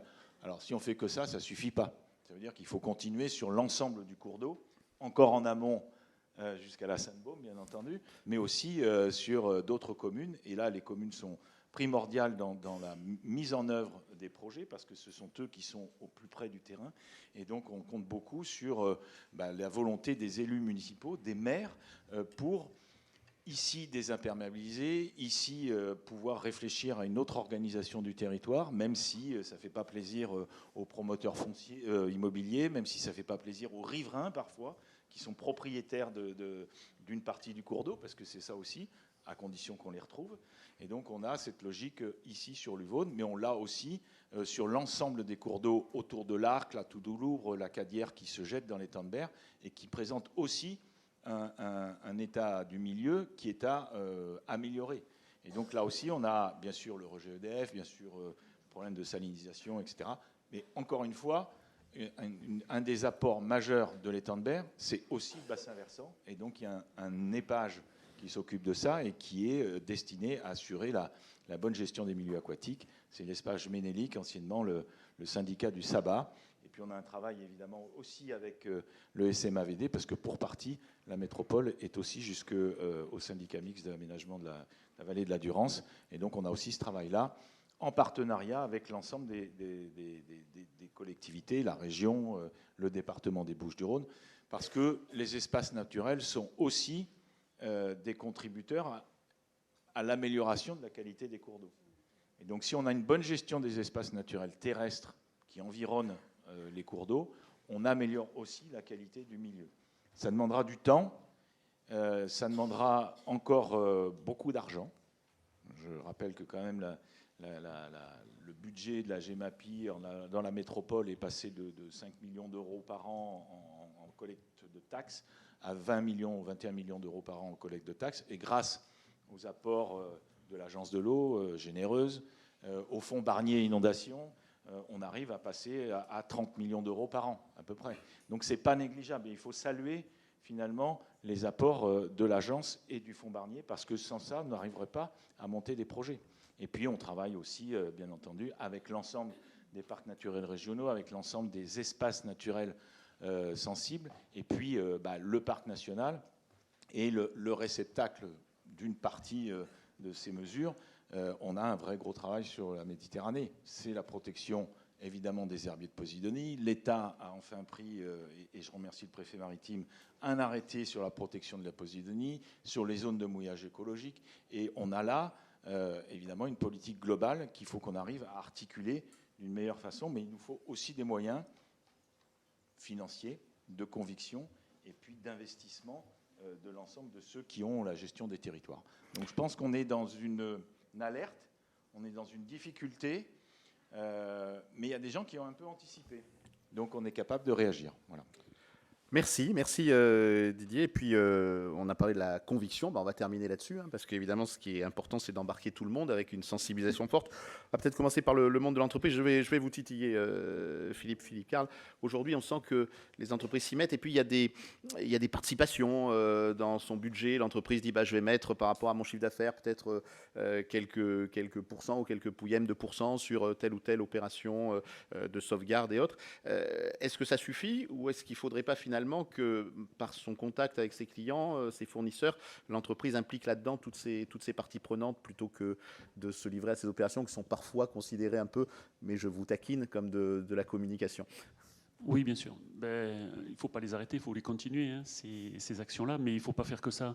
Comme je le disais, il suffit que l'entreprise rencontre une difficulté pour qu'elle arrête ses investissements qui sortent de son offre. Il faut vraiment intégrer tout ce qu'on entend aujourd'hui, que ce soit la RSE, que ce soit la biodiversité.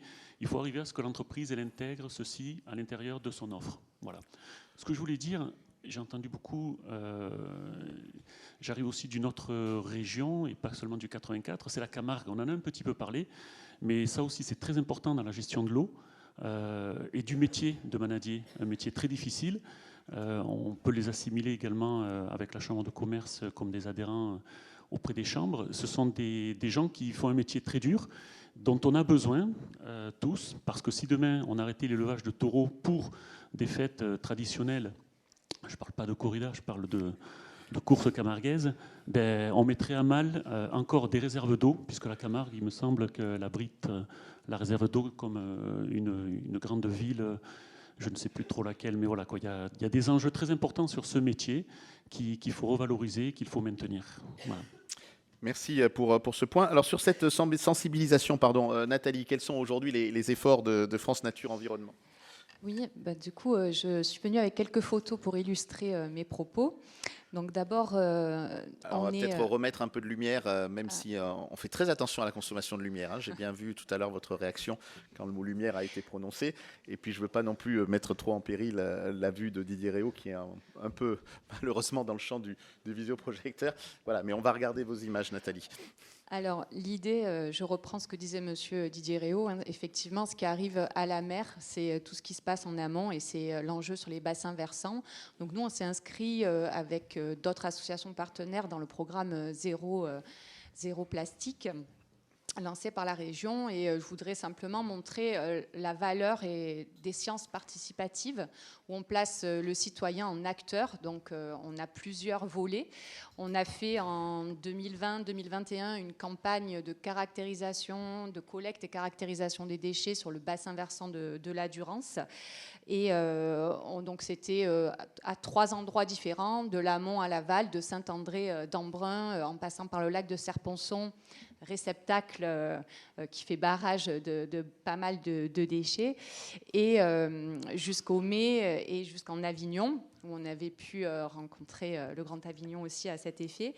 Et en fait, cette science participative où on voit beaucoup de bénévoles, de volontaires impliqués, vous pouvez passer la deuxième, a amené jusqu'à une publication scientifique. Donc on voit que le citoyen peut, ça peut être valorisé, ce que fait le citoyen à son échelle. Et donc ce qui ressort de cette étude scientifique qui vient d'être publiée, c'est que on avait 82% de types de déchets qui étaient des plastiques. Et on avait un seuil qui était 100 fois supérieur au seuil de bon état qu'on peut considérer sur le littoral. On avait suivi un protocole européen, le protocole OSPAR, qui nous permettait du coup de pouvoir se comparer et en vue de faire cette publication scientifique. Et on avait 2080 déchets pour une bande de 100 mètres sur les berges de la Durance, donc c'est assez conséquent. Et donc, bien sûr, c'est ces déchets qui se retrouveront après, soit dans le lac de Serponçon, soit en mer. Pour information, ce que vous voyez, c'est des déchets de stations d'épuration, parce qu'il y avait eu des accidents qu'on retrouve sur, notamment en très importante quantité. Il y avait plus de 28 000 pastilles, là, éléments noirs qu'on trouve dans le lac de Serponçon. Donc, c'était l'association, la LPO, qui nous a aidés aussi dans ce projet-là. Voilà, pour information. Après, toujours, vous pouvez passer l'autre diapo. Une autre science participative, c'est tout un chacun. Je vous invite à télécharger notre application partout sur le territoire qui s'appelle Sentinelle de la nature. Donc là, si vous êtes témoin d'une dégradation sur le territoire national, mais aussi en Guyane, en Outre-mer, puisque FNE, on est vraiment un réseau associatif partout en France et en Outre-mer. Et donc, ça vous permet de signaler une dégradation. Et derrière, il y aura un réseau de référents en interne qui pourront traiter vos demandes et surtout rendre le citoyen acteur. Je pense que ça, c'est vraiment très important, de pouvoir lui fournir des courriers, de pouvoir alerter et remettre in fine en état. Et on voit qu'on a des résultats quand même assez encourageants avec des actions qui ont été menées jusqu'à cette remise en état. Est-ce que je continue sur la mobilisation très rapidement, parce qu'on va après passer, vous savez, à un travail en atelier. Donc mais allez-y, concluez sur cette dernière diapo. Simplement mettre à l'honneur aussi le travail d'associations qui sont gestionnaires d'espace et donc qui permettent, là aussi, de faire des chantiers participatifs. Et on parle beaucoup, ça a été cité à plusieurs reprises, de sensibiliser. Eh bien, ça aussi, ces lieux pédagogiques, ça permet d'expérimenter, de rendre le citoyen acteur. Vous pouvez passer une autre photo. Et je voudrais mettre à l'honneur aussi l'action parce qu'on est un réseau d'associations FNE, et l'action de la SOPTOM. Donc, on a parlé du changement climatique, on a vécu d'importants incendies dans le massif des Morts. Donc, son directeur est présent, je pense, dans la salle. Vous pourrez lui demander d'autres informations. Mais ils font. Donc, c'est une association qui est sur la tortue, spécialisée sur la tortue d'Hermann, qui est la seule espèce présente en France métropolitaine et qui est en danger d'extinction. Et donc, qui soigne les tortues, qui, après les incendies, a fait beaucoup d'études aussi scientifiques, avec une mortalité à 40%. Donc, ça a été un événement grave et important. Mais grâce au travail des bénévoles et des volontaires de la SOPTOM, on peut aussi relâcher des individus dans le milieu naturel. Et je pense que c'est une action exemplaire, là aussi, qui permet de sensibiliser l'ensemble des acteurs. Très bien. Écoutez, merci beaucoup pour toutes ces précisions. Cette sensibilisation, Michel Gros, au travers de l'action des parcs et puis des endroits où les gens s'informent, C'est des endroits assez controversés parfois, les parcs, parce qu'on dit, bon, bah, les gens qui habitent autour, c'est des contraintes et autres. Mais en même temps, c'est des lieux d'information qui sont très importants pour les populations et pour les visiteurs. Alors, les parcs naturels régionaux, ce n'est pas des lieux de contrainte. Très sincèrement, juste une parenthèse, le parc de la Sainte-Baume, dans le périmètre d'études, avait 29 communes. 26 ont décidé de rejoindre le parc dès la signature. Et puis, au renouvellement des élections, des élections municipales, il y en a 2 sur 3 qui ont rejoint le parc. Donc, en gros, tout le monde comprend l'intérêt d'être dans un parc, même si ce n'est pas toujours pour des bonnes raisons. Donc, l'éducation et la sensibilisation du public, c'est dans l'ADN des parcs. Ça fait partie des missions qui nous sont dévolues, puisque un parc n'a pas de compétences, mais a des missions. Et c'est quelque chose à laquelle nous nous attelons énormément, bien sûr. Alors, ça passe par on a un topo nature, un topo guide où il y a des balades, des randos nature pour sensibiliser le public à tout ça. Et puis également, on fait des publications. Et là, je voudrais plutôt rebondir sur le volet le plus important, qui est la jeunesse. Et donc là, nous avons lancé l'école du parc. Donc, par ce biais, on va aller dans les écoles, sensibiliser les enfants à la démarche. Donc, on va créer ce qu'on appelle les aires territoriales éducatives, où les enfants pourront aller voir la faune et la flore dans des endroits qu'ils ont choisis, sous couvert, bien sûr, des enseignants, mais également avec du personnel du parc qui va justement leur expliquer la faune, la flore. Et ainsi, on le souhaite en tout cas, faire des citoyens éclairés, ce dont on a besoin aujourd'hui. Donc voilà, c'est principalement dans ce genre d'action que le parc se situe. Enfin, il y en a plein d'autres, bien entendu, mais j'ai bien compris que le temps a été compté. Donc s'il y a besoin, je peux répondre aux questions, mais après la table ronde. Merci beaucoup Michel Gros. On reparlera de la jeunesse et on terminera là-dessus dans un instant. Alors Philippe Hermengel, il y a quand même beaucoup d'outils qui sont à la disposition. Parlez-nous un peu de l'Atlas notamment. Enfin voilà, il y a des choses qui aujourd'hui existent dans cette sensibilisation. Oui, on a l'Atlas de la biodiversité réalisé sur le Grand Avignon. Alors pas sur l'intégralité des communes pour l'instant, mais c'est très intéressant pour justement savoir de quoi on parle pour les aménagements futurs, enfin présents ou futurs. La mise en place la mise en évidence des espaces remarquables aussi. C'est un peu pareil, c'est pas tout le monde qui est favorable. Les élus, certains bloquent un petit peu, on sait pourquoi. Mais en règle générale, sur le Grand Avignon, voilà, on peut les mettre en évidence. Juste, je reviens sur des journées alors je l'ai abordé très rapidement tout à l'heure, mais de sensibilisation. Donc, on en fait une en novembre avec le milieu du BTP, donc une journée entière pour travailler ensemble. C'est justement jamais s'opposer si on veut avancer. Donc, une vraie journée d'échange pour voir comment travailler et avancer. Et au mois de décembre, une journée plutôt avec les élus, les techniciens des communes, ou des collectivités plus grandes, pour la nature en ville. Alors, notamment, on aura l'intervention de 2 communes sur les cours d'école et sur d'autres aspects plus biodiversité. Mais voilà, c'est faire du lien, continuer à travailler et former. Merci. Et je vais donc terminer avec les 2 représentants des conseils départementaux. On a parlé tout à l'heure de l'école avec Michel Gros. Là, les collégiens, comment vous les sensibilisez? Peut-être un mot de Marielle Fabre sur ce que fait le conseil départemental de Vaucluse par rapport à cette sensibilisation. Oui, alors juste avant, je voudrais quand même en profiter pour remercier la RBE pour cette organisation de cette journée aujourd'hui et puis pour tout l'accompagnement parce que nous aussi on a besoin d'être accompagnés et d'être sensibilisés sur différents thèmes et c'est vrai que l'ARB accompagne les collectivités de façon remarquable sur différents sujets et tous les sujets qu'on a abordés aujourd'hui, l'ARB est présente. Ensuite, nous, l'accompagnement qui est fait alors, au niveau des élèves de collège, mais plus largement de la population, c'est notamment au travers des ENS, des espaces naturels sensibles, sur lesquels, sur le département, nous en avons 22. La plupart sont propriétés des communes. Donc le département, lui, va accompagner les communes dans la gestion et l'aménagement, on va dire, de de ces lieux. Et puis, ce sont des lieux qui permettent justement de sensibiliser nos jeunes, puisque des associations soutenues là aussi par le département, des associations environnementales, vont pouvoir faire des visites avec des groupes d'enfants ou d'adultes d'ailleurs, pour sensibiliser cette population sur les enjeux de la biodiversité. Donc ça, c'est un point qui est important, auquel on est attaché et qui nécessite qu'on le poursuive et qu'on développe un maximum toutes ces actions, puisque c'est ce qui a été dit.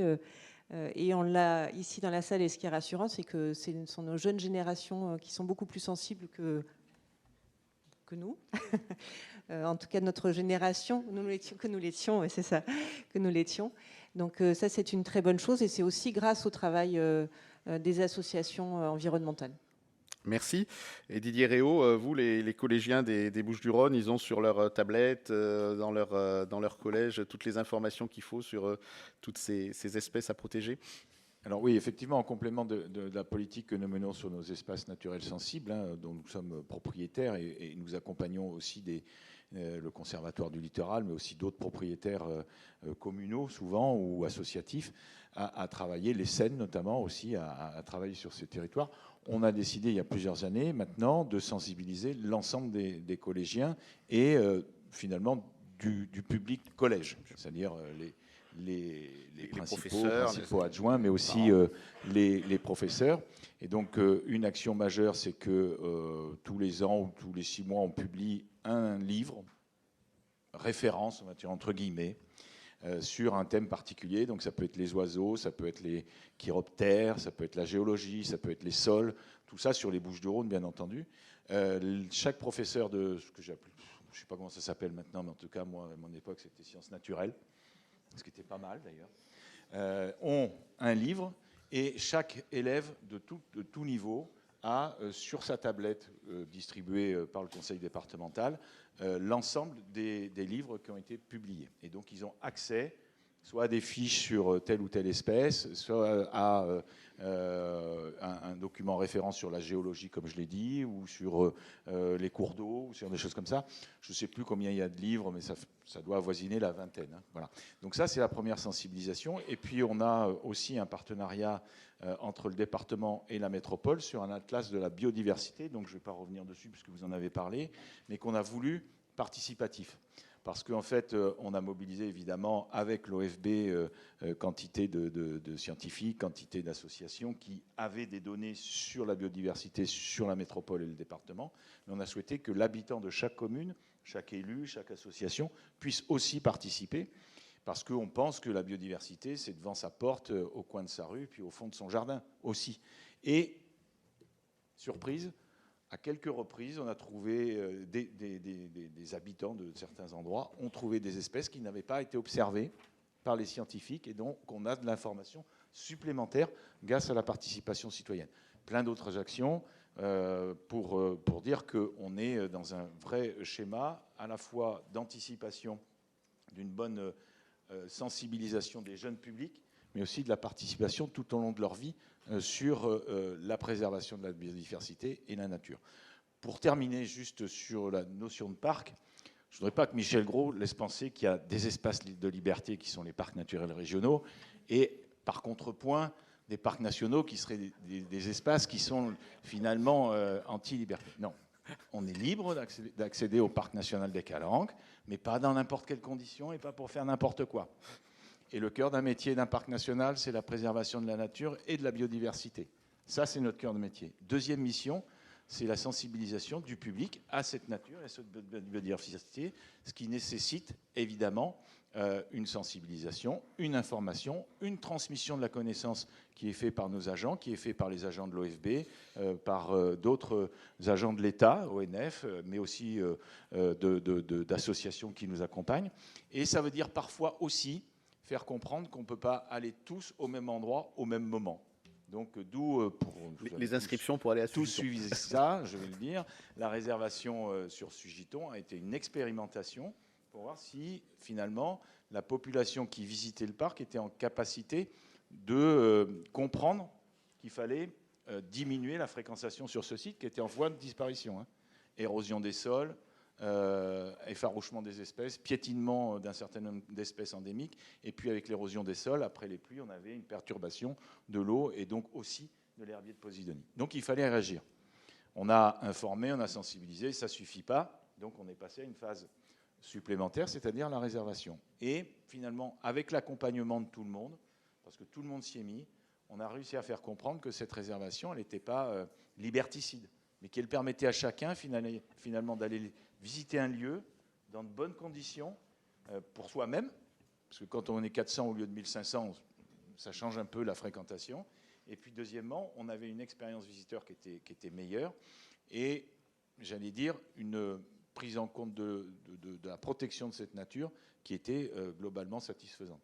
Donc voilà, cette expérimentation, elle est à disposition de tous ceux qui veulent expérimenter sur leur territoire de façon différente, hein, parce que chaque territoire est particulier, mais on est en capacité de fournir des éléments, des informations, et on a déjà des demandes d'un certain nombre de territoires dans toute la France, notamment littoraux, mais aussi lacustres, donc à votre disposition pour vous donner... c'est pas forcément la solution qui convient partout, mais en tout cas, c'est une des solutions.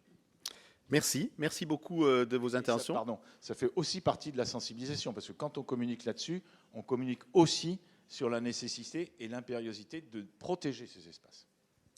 Merci à ces messieurs et ces dames d'avoir participé à cette conférence plénière. Alors, on est un petit peu en retard sur le programme qui vous a été envoyé, parce que quand dans les programmes, on met les horaires, on dit « Ah, il y a un petit décalage ». Mais comme on a de toute façon un buffet tout à l'heure, on va pouvoir un peu éventuellement décaler, il n'y a pas de souci. Les conférences thématiques vont donc commencer. Alors, on est dans un endroit ici, c'est un peu comme dans la Casa de Papel, hein, il y a des noms de villes, voilà.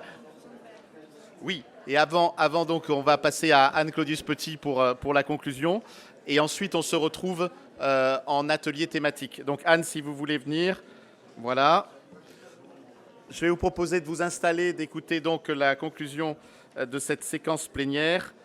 Madame Claudius Petit, et ensuite on passera au travail en atelier.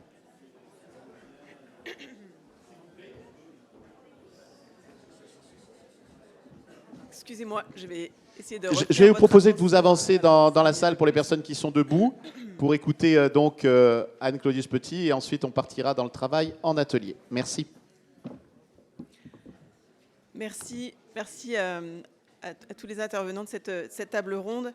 Je vais essayer de faire rapidement, même si, pardon si je ne dis pas tout ce qui est indiqué sur ma fiche, mais je trouve qu'on a bien pu voir au travers des différents témoignages que la coopération entre acteurs est essentielle.